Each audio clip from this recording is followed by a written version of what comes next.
Bonjour, aujourd'hui nous allons vous présenter les patrons de conception observateur et visiteur. Nous allons débuter par une définition de qu'est-ce qu'un patron de conception et ensuite nous allons voir en détail les patrons de conception observateur et visiteur. Un patron de conception est une guide qui contient des solutions répétables pour des problèmes généraux. Ces patrons sont créés par des programmeurs expérimentés qui ont déjà eu affaire à ces problèmes généraux. Bien sûr, les patrons de conception évoluent au fur et à mesure des changements dans les langages de programmation. Il y a beaucoup d'avantages associés à l'utilisation d'un patron de conception. Par exemple, il y a l'efficacité de programmation, lisibilité du code puisque les programmeurs suivent un standard, et aussi réduction du nombre d'erreurs. En ce qui concerne les patrons observeurs et visiteurs, ils sont dans la catégorie des patrons comportementaux, c'est-à-dire qui s'intéressent à la communication et l'interaction entre les classes et les objets. Maintenant, nous allons voir en détail qu'est-ce qu'un patron observateur. Normalement, nous voulons utiliser le patron observateur quand nous avons beaucoup d'objets et qu'on veut mettre à jour tous les objets quand l'un d'eux change.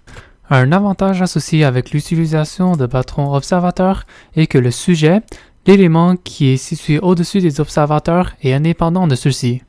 Cependant, un désavantage avec l'utilisation de ce patron est que le sujet peut envoyer des mises à jour inutiles et inattendues à l'observateur. Voici un diagramme de classe UML du patron de conception Observer. Nous pouvons voir que ce patron de conception a tout d'abord besoin d'une interface sujet ou subject comme objet principal. Celui-ci doit inclure les méthodes suivantes. Nous avons premièrement la fonction registerObserver. Celui-ci prend en paramètre un observateur et enregistre les nouveaux observateurs qui recevront des mises à jour. Puis, nous avons la fonction onRegisterObserver. Cette fonction permet à l'objet passé en paramètre de ne plus recevoir des mises à jour du sujet. Ensuite, nous avons la fonction notifyObservers qui permet au sujet de notifier les observateurs de quelconque changement. Ensuite, une interface observateur est définie. Celui-ci sera seulement intéressé aux objets observateurs concrets ou dans le schéma ConcreteObserver A et ConcreteObserver B. Ceux-ci utilisent la méthode notify pour mettre à jour leurs informations. Dans l'exemple de la bourse, ces objets pourraient être le prix d'une action qui sera mise à jour par la méthode en question. La définition générale d'un patron de conception Observer est un patron de conception logiciel où un objet appelle le sujet, maintient une liste de ses dépendances, soit les observateurs, et les notifie automatiquement de tout changement d'état par l'appel du méthode. Dans la majorité du temps, update sera la méthode appelée. Dans le schéma, cette méthode est notify. Autrement dit, il existe une dépendance entre les objets de sorte que lorsqu'un objet change, tous ces dépendants seront notifiés et mis à jour avec la nouvelle information. Le fait d'utiliser ce patron assure la cohérence entre les classes coopérant entre elles tout en maintenant leur indépendance. Voici un exemple d'application en C++ du patron de conception Observer. Avec cet exemple, nous pouvons vérifier tout ce que nous avons mentionné précédemment. Dans la classe sujet, nous avons une fonction attach qui se réfère à la fonction registerObserver. Nous avons une fonction notify. Dans l'objet Observer, nous avons une fonction update. Nous avons des objets concrets divObserver et modObserver qui sont dérivés de l'objet Observer. Dans chacun de ceux-ci, il y a une fonction update. Discutons maintenant du patron de conception visiteur, soit visiteur en français. Un patron de conception visiteur permet d'effectuer de nouvelles opérations et d'ajouter des fonctionnalités à des objets sans toutefois trop modifier leur classe. En d'autres mots, un patron visiteur consiste à définir des classes extérieures qui peuvent extrapoler des données provenant de d'autres classes afin que celles-là subissent le moins de changements possible.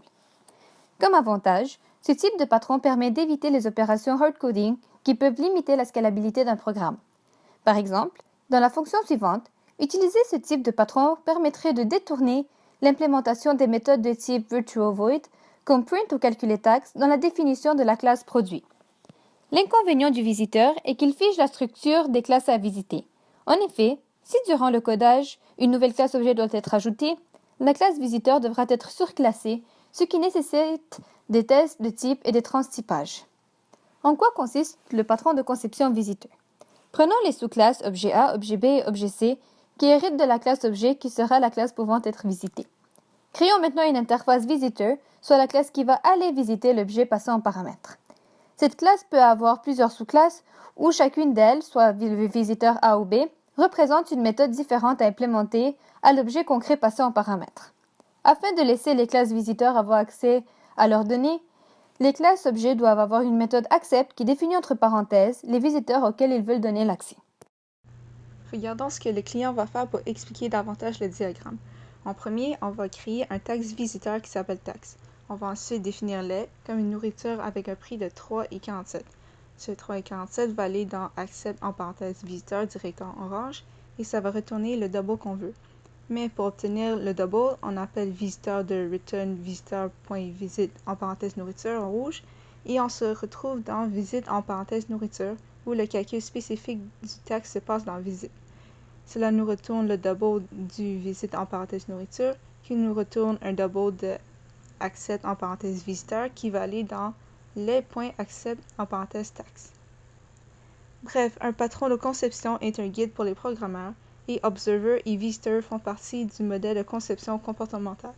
Celui de l'Observer permet de coupler des modules de façon à réduire les dépendances aux seuls phénomènes observés, alors que celui de Visitor permet à une classe externe d'être informée du type exact d'instance d'un ensemble de classes. Ça permet de mettre en place un traitement adapté aux détails publics des objets en cause.